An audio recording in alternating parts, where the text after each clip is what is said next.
नमस्कार दोस्तों, स्वागत है आपका हमारी इस नई वीडियो में, जिसका पार्ट 2 मैं आज आपको बताऊंगा। कल मैंने आपको इसके बारे में जो पार्ट 1 था, बैटरी का इंट्रोडक्शन और बैटरी का हिस्ट्री, उसके बारे में हमने कल बात करी थी। और आज हम जो हमारे गाड़ियों में यूज होती है लेड एसिड बैटरी, आज हम उसके बारे में डिटेल्ड इंफॉर्मेशन यहाँ से लेंगे। देखिए, मैंने एक इसका जनरल डायग्राम बनाया है और ये पूरा जितना भी मेरे पास इसका बोर्ड का जो स्पेस था वो मैंने सारी चीजों में यूज करके इसको भर दिया है। ठीक है, अभी मैं बारी बारी से आपको इसके हर पॉइंट के बारे में बताऊंगा कि ये कैसे काम करती है बैटरी, किस पार्ट को क्या कहा जाता है, कैसे इसका यूज किया जाता है। ठीक है, तो देखने में आपको हालांकि बहुत सारी चीजें कंटेंट यहाँ पे दिखाई दे रहा होगा, लेकिन ज्यादा समय नहीं लगेगा। ध्यान से आप इसको एक एक पॉइंट को समझते रहिए। कल मैंने आपको बताया था कि जो लेड एसिड बैटरी है वो सबसे पहले 1859 में गैस्टन प्लेंटे नामक एक साइंटिस्ट थे, उन्होंने बनाया था। सबसे पहले लेड एसिड बैटरी उन्होंने ही बनाई थी। ठीक है, तो ये हो गया हमारा इसका इंट्रोडक्शन। उसके बाद आता है कंस्ट्रक्शन। लेड एसिड जो बैटरी होती है उसके कंस्ट्रक्शन में कुछ इंपोर्टेंट पार्ट्स होते हैं जिनके बारे में यहाँ पे लिखा गया है। जैसे सबसे पहले है कंटेनर। आपने वैसे भी आपको स्क्रीन में दिखाई भी दे रहा होगा कि कंटेनर क्या है, और बैटरी का एक तरीके से आउटर जो उसका कवर है, ठीक है, जिसके अंदर सारी चीजें, उस सेल भी आप लगा लीजिए, टर्मिनल लगा लीजिए, प्लेटें लगा लीजिए, इलेक्ट्रोलाइट मान लीजिए, सारी चीजें वो हर चीज को कवर करता है, तो उसको हम उसका कंटेनर कहते हैं बैटरी का। ठीक है, नंबर 2 पे आता है प्लेट्स। मैंने कल भी आपको जब इसका जनरल इंट्रोडक्शन एक दिया था नॉर्मल, तो उसमें आपको प्लेट्स के बारे में बताया था। बैटरी के अंदर एक बहुत ज्यादा इंपॉर्टेंट पार्ट होता है जिसको हम प्लेट्स कहते हैं। प्लेट्स हमारी दो तरीके की होती हैं, एक पॉजिटिव प्लेट्स होती हैं और एक नेगेटिव प्लेट्स होती हैं। ठीक है, पॉजिटिव प्लेट्स जैसे इस डायग्राम के अकॉर्डिंग भी आप समझ सकते हैं। पॉजिटिव प्लेट PbO2, इसको हम लेड डाइऑक्साइड या लेड पेरोक्साइड भी कह सकते हैं। इसका कलर हमारा ब्राउन होता है। ठीक है, ये आप स्टार पॉइंट बना के लिख लीजिए। ठीक है, दूसरी प्लेट होती है, ये होती है हमारी नेगेटिव प्लेट। इसका जो मटेरियल होता है वो हमारा लेड होता है, Pb। ठीक है, और इसका जो कलर है हमारा वो ग्रे हो जाएगा। ठीक है, स्लेटी कलर। तो ये तो हो गई प्लेट के बारे में जानकारी हमने आपको दे दी।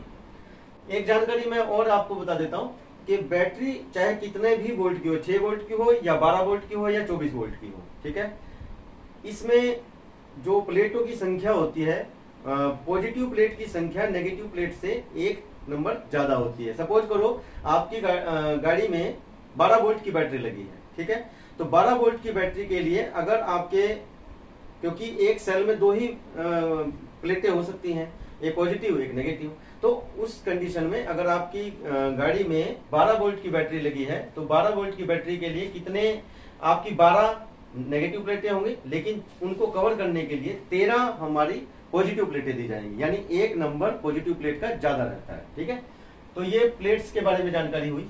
उसके बाद बात करते हैं सेल कवर। ठीक है, एक सेल, क्योंकि मैंने आपको स्टार्टिंग में बताया था कि कई सेलों को अगर हम श्रेणी क्रम में रख दें, सीरीज में रख दें, तो उससे एक बैटरी बनती है। तो पहला जो सेल है, जैसे पॉजिटिव प्लेट इधर हो गई, नेगेटिव प्लेट इधर हो गई, ठीक है, उस सेल को पूरा कवर जो करता है, पूरा एक तरीके से पार्टीशन जो करता है, उसको हम सेल कवर कहते हैं। ठीक है, अगला पॉइंट आता है सेपरेटर। सेपरेटर क्या होता है? सेपरेटर, पॉजिटिव प्लेट लगा दिया आपने, पॉजिटिव प्लेट, और फिर एक होती है नेगेटिव प्लेट। पॉजिटिव प्लेट को नेगेटिव प्लेट से अलग करने के लिए हमें सेपरेटर लगाना पड़ता है। ठीक है, जिससे आपस में बैटरी जो है शॉर्ट सर्किट ना हो। ये एक बेसिकली इस चीज के लिए लगाया जाता है। ठीक है, उसके बाद आता है बहुत ज्यादा इंपॉर्टेंट पॉइंट है ये, इलेक्ट्रोलाइट। लेड एसिड बैटरी का सबसे ज्यादा एक तरीके से मान लीजिए सबसे खास जो इसका कंपोनेंट है वो इलेक्ट्रोलाइट ही है। ठीक है, ये क्या है? एक बेसिकली एक एसिड है जिसको हम H2SO4 कहते हैं। ठीक है, ये जैसे मैंने भरा है तो यहाँ पे मैं लिख देता हूं, ये है H2SO4। इसको इंग्लिश में सल्फ्यूरिक एसिड कहते हैं। ठीक है, और ठीक है, और इसके बाद आता है सेल कनेक्टर। जो सेल कनेक्टर होते हैं, जैसे 6 सेल मिला के हमने एक बैटरी बनाई 12 वोल्ट की, तो इसको जो प्रत्येक सेल को, जैसे पॉजिटिव प्लेट को अगली पॉजिटिव प्लेट से जोड़ेगा, फिर अगली पॉजिटिव प्लेट को, यानी कि प्रत्येक सेल को आपस में कनेक्ट करके रखने का जो काम होता है वो सेल कनेक्टर के द्वारा किया जाता है। ठीक है, लास्ट में एक हमारा नेगेटिव प्लेटों को जोड़ के एक नेगेटिव टर्मिनल बना दिया जाता है जो हमें बाहर दिखाई दे जाता है नॉर्मल। ठीक है, और एक होता है हमारे पास पॉजिटिव पॉइंट यानी पॉजिटिव टर्मिनल, जो पॉजिटिव प्लेटों को जोड़ के या कनेक्ट करके बाहर एक एंड में बैटरी के एक सिरे पे दे दिया जाता है। ठीक है, उसके बाद बात करते हैं बैटरी की वर्किंग। ये बहुत ज्यादा इंपॉर्टेंट टॉपिक है, बैटरी की वर्किंग। देखिए यहाँ पे क्या होता है, मैंने आपको पहले ही बताया, अब आपको धीरे धीरे अगर आप यहाँ ध्यान देंगे तो बैटरी के इस पार्ट 2 में आपको बहुत ज्यादा इंटरेस्ट आने वाला है, क्योंकि मैं कोई भी चीज आपको ऐसी नहीं बताऊंगा कि जो आपको रट्टा मारना पड़े। यहाँ पे आपको सारी चीज इस तरीके से बताई जा रही है कि आपको अगर एक बार आप ये वीडियो देख लोगे तो उसके बाद आपके सारे डाउट बैटरी से रिलेटेड दूर हो जाएंगे। ठीक है, हम कह रहे हैं कि बैटरी की वर्किंग किस तरीके की है। ठीक है, मैंने आपको पहले बताया कि बैटरी की पॉजिटिव प्लेट PbO2 की बनती है और नेगेटिव प्लेट Pb की बन रही है, बीच में हमने H2SO4 डाल दिया।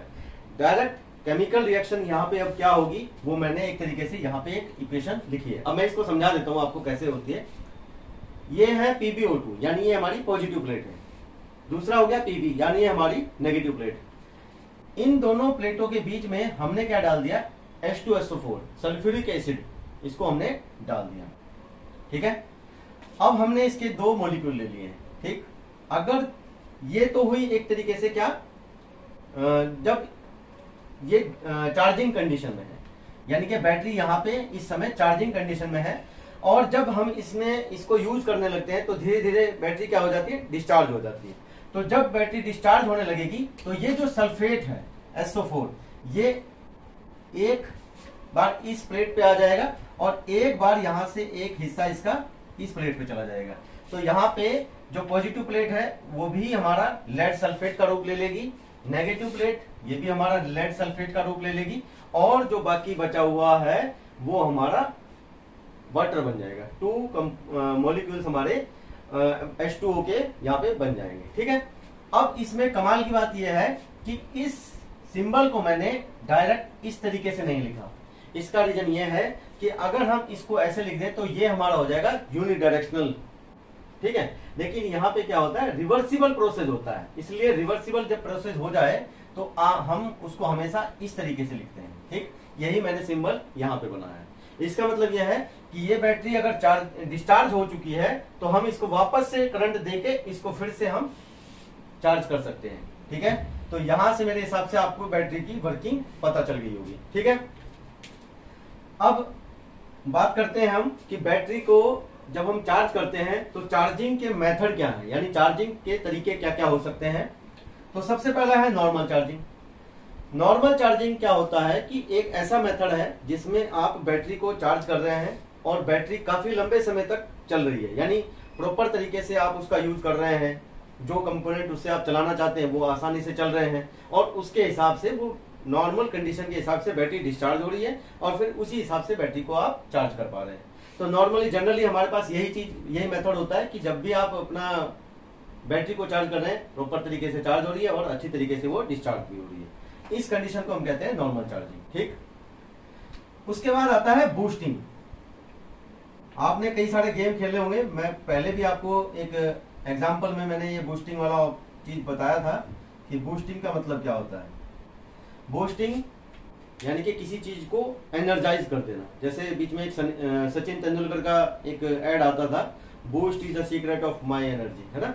तो उससे क्या है कि जब आपको बहुत कम समय में बैटरी को जल्दी चार्ज करना हो तो आप क्या करते हैं, उस कंडीशन में बैटरी को ज्यादा करंट देते हैं और जिससे बैटरी तुरंत चार्ज होने लगती है और वो जल्दी चार्ज हो जाती है। आप लोगों ने आजकल देखा होगा मोबाइल के लिए एक पावर चार्जर आते हैं, यानी कि वो क्या करते हैं, बैटरी को बहुत तेजी से चार्ज करने लगते हैं। ठीक, तो उस मेथड को, उस तरीके से बैटरी को चार्ज करना हमारा बूस्टिंग कहलाता है। जनरली ये उन जगह पे यूज किया जाता है जहाँ पे लाइट की व्यवस्था बहुत ज्यादा फ्लक्चुएट हो रही होती है, कम आती हो, तो वो क्या करते हैं वो लोग, जैसे मान लो पहले के समय में क्या होता था कि कुछ ऐसे इलाके होते थे जहाँ 4 ही घंटे बिजली आती थी और घरों में इन्वर्टर था, तो 4 घंटे जब बिजली आ रही है और बाकी के जो समय है उसमें उस इन्वर्टर की जो बैटरी है उसी को वहां पे वो यूज करते थे अपने घरों के इंस्ट्रूमेंट चलाने के लिए। तो उसके लिए क्या करते थे, वो ज्यादा करंट दे के बैटरी को चार्ज कर लेते थे, जिससे बाद में फिर लाइट चले जाने के बाद वो अपना उस बैटरी को धीरे धीरे यूज करते रहते थे। तो उस मेथड को हम बूस्टिंग मेथड कहते हैं, ठीक है। और अगला मेथड है ट्रिकल चार्जिंग। ट्रिकल चार्जिंग एक ऐसा चार्जिंग मेथड है जिसमें बैटरी को बहुत कम एम्पियर का करंट देकर चार्ज किया जाता है, ठीक है। जनरली 1 एम्पियर से 2 एम्पियर का करंट दे दिया जाता है और इसको सुबह से लगा दिया जाता है, पूरी रात पूरा दिन इसको लगाए रखते हैं और ये बहुत धीरे धीरे बैटरी को चार्ज करने का प्रोसेस है, ठीक है। तो ये हमारे हुए जनरली चार्जिंग मेथड, ठीक। उसके बाद बात करते हैं हम बैटरी के डिफेक्ट्स की, ठीक है। बैटरी में क्या क्या प्रॉब्लम आ सकती है, ठीक है। तो सबसे पहला है सेडिमेंटेशन। सेडिमेंटेशन एक तरीके का ऐसा डिफेक्ट होता है कि जब हम बैटरी का, अभी हम कंस्ट्रक्शन में आपको पढ़ा रहा था कि जब हम इन प्लेटों को लगाते हैं, ठीक है, तो उस समय क्या होता है, इनके ऊपर भी थोड़ा सा सल्फ्यूरिक एसिड का लेयर बनी रहती है, इन प्लेटों के ऊपर भी हल्की हल्की, ठीक है। लेकिन चार्जिंग और डिस्चार्जिंग के प्रोसेस में धीरे धीरे वो लेयर जो है वो धीरे धीरे मतलब उसके कुछ पार्टिकल्स निकल के नीचे इकट्ठे होते रहते हैं, ठीक है। लेकिन एक समय ऐसा आता रहता है, एक समय ऐसा आ जाता है कि वो जो बीच में, जैसे सपोज करो, मान लो ये हमारी प्लेट है, एक ये है और एक ये है, इसमें से भी कुछ पार्टिकल निकल गए यहाँ पे इकट्ठा हो गए और इसमें से भी कुछ पार्टिकल निकल के इकट्ठा हो गए। तो जब ये आपस में यहाँ पे मैच करेंगे, आपस में एक दूसरे से मिल जाएंगे, तो वहां पे शॉर्ट सर्किट होने का खतरा बढ़ जाएगा। तो उस कंडीशन में बैटरी हमारी शॉर्ट सर्किट की वजह से या तो फट सकती है और या फिर उसकी प्लेटें डैमेज हो सकती हैं। तो उस कंडीशन को हम सेडिमेंटेशन कहते हैं, ठीक है। दूसरा होता है कोरोजन। कोरोजन का नॉर्मली जो आप इसका मतलब समझते हैं जंग लगना। जंग, अब ऐसा नहीं है कि बैटरी के टर्मिनल पे या बैटरी में किसी हिस्से पे जंग लग जाएगा। आपने बहुत बार देखा होगा कि बैटरी के जो टर्मिनल होते हैं या बैटरी के जो कनेक्टर, सेल कनेक्टर जिसकी मैं बात कर रहा था अभी, अगर वो देखे होंगे आपने, तो उनके ऊपर एटमॉस्फेरिक मॉइस्चर की वजह से या पानी की वजह से एक हरे रंग की लेयर बन जाती है, हरी हरी सी बिल्कुल, ठीक है। तो उस कंडीशन में क्या हो जाता है, अगर आप उसमें कोई उसमें कनेक्शन कर रहे हो किसी इंस्ट्रूमेंट के चलाने के लिए, तो प्रॉपर कनेक्शन नहीं हो पाएगा, या फिर वो क्या होगा कि प्रॉपर तरीके से लाइट नहीं चल पाएगी, ठीक है। अगर लाइट नहीं चलेगी तो वहां पे क्या होगा, हमारे कनेक्शन लूज हो जाएंगे, कहीं ना कहीं इलेक्ट्रिसिटी को एक तरीके से उसका नुकसान होगा। तो उस डिफेक्ट को हम कहते हैं कोरोजन, ठीक है। तीसरा पॉइंट पे आता है बकलिंग। देखिए, बकलिंग एक ऐसा डिफेक्ट है जिसमें मैंने आपको अभी बूस्टिंग वाला एक ऑप्शन पढ़ाया था कि जब हम कंटिन्यू बैटरी को चार्ज करते हैं, बूस्टिंग करते हैं एक तरीके से, और कई बार क्या होता है, आप लोगों ने अक्सर देखा होगा हमारे घरों में जो मोबाइल यूज हम करते हैं, उनका एग्जांपल मैं इसलिए बता रहा हूँ क्योंकि वो एक जनरल एग्जांपल है और सभी लोगों के घर में पहले नोकिया के जो मोबाइल आते थे वो सभी लोगों ने यूज किए होंगे। तो उसमें क्या होता था, बहुत सारे लोगों की आदत होती है रात को चार्जिंग लगा के छोड़ देते हैं, ठीक है।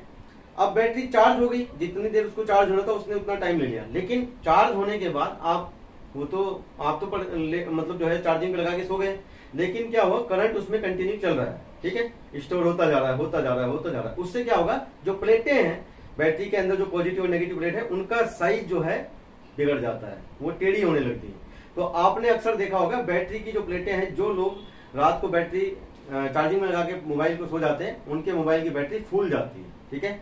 उस डिफेक्ट को ही हम बकलिंग डिफेक्ट कहते हैं, ठीक है। लास्ट में आता है सल्फेशन। ये बैटरी का एक ऐसा डिफेक्ट होता है, एक तरीके से समझ लीजिए कि ये भी आपने कई बार एनालाइज किया होगा। बहुत सारे लोग क्या कर लेते हैं, गाड़ी ले लेते हैं, उनके घर में एक बार में 2-2 या 3-3 गाड़ियां हो जाती हैं। तो वो क्या करते हैं, किसी एक गाड़ी को अपना पर्टिकुलर यूज करते रहते हैं, लेकिन दूसरी और जो गाड़ियां खड़ी हैं उनको काफी लंबे समय तक यूज नहीं करते। काफी लंबे समय तक यूज ना करने के कारण क्या होता है कि जो बैटरी है हमारी वो यूज नहीं हो पाती है, तो वो धीरे धीरे क्या होती है, डिस्चार्ज हो जाती है और वो डेड हो जाती है एक तरीके से। जब आप उसको चार्ज करवाने जाते हैं तो वो बैटरी वहां पे वो मना कर देते हैं, वो मैकेनिक जो भी मतलब उसको देखने वाले इलेक्ट्रिशियन होते हैं वो कह देते हैं कि भाई आपकी बैटरी खराब हो गई, क्योंकि काफी लंबे समय तक अगर आप बैटरी को यूज नहीं करोगे तो उसकी जो बैटरी की जो प्लेटें हैं वो एक तरीके से उनमें एक तरीके की एंठन टाइप की बन जाएगी, जिसकी वजह से उनको दोबारा चार्जिंग नहीं किया जा सकता, ठीक है। और अगर मान लो कुछ में कुछ केसेस में ऐसा होता है कि हाँ हम इन बैटरियों को चार्ज कर सकते हैं, लेकिन उसके लिए उस केस में इस तरीके की बैटरियों को ट्रिकल चार्जिंग मेथड से दोबारा चार्ज किया जा सकता है। ठीक है, तो ये हुए बैटरी डिफेक्ट। और सबसे लास्ट में मैं आपको एक बात बता देता हूँ, ये बहुत बार सवाल पूछा जाता है, बहुत ही इंपॉर्टेंट सवाल है, बैटरी चेकिंग मेथड। ठीक है, बैटरी की जो चार्जिंग कंडीशन है उसको अगर हमें चेक करना हो कि हम कैसे उसको चेक कर सकते हैं, बैटरी चार्ज है या नहीं चार्ज है, या कितनी परसेंट चार्ज है, मान लो 75% चार्ज है या 50% चार्ज है या 25% चार्ज है, उस कंडीशन को बताने के लिए हमारे पास एक इंस्ट्रूमेंट होता है और उसका नाम होता है हाइड्रोमीटर। ठीक है, हाइड्रोमीटर। ठीक है, तो ये एक ऐसा मेथड इंस्ट्रूमेंट होता है, आप लोगों ने अक्सर देखा होगा, अभी आपको स्क्रीन पे दिखाई दे रहा होगा हाइड्रोमीटर क्या होता है। ये एक ऐसा इंस्ट्रूमेंट है कि इसमें एक अंदर की तरफ, इसका जो डायग्राम आपको दिखाई दे रहा है, इसमें अंदर की तरफ एक फ्लोट बना होता है।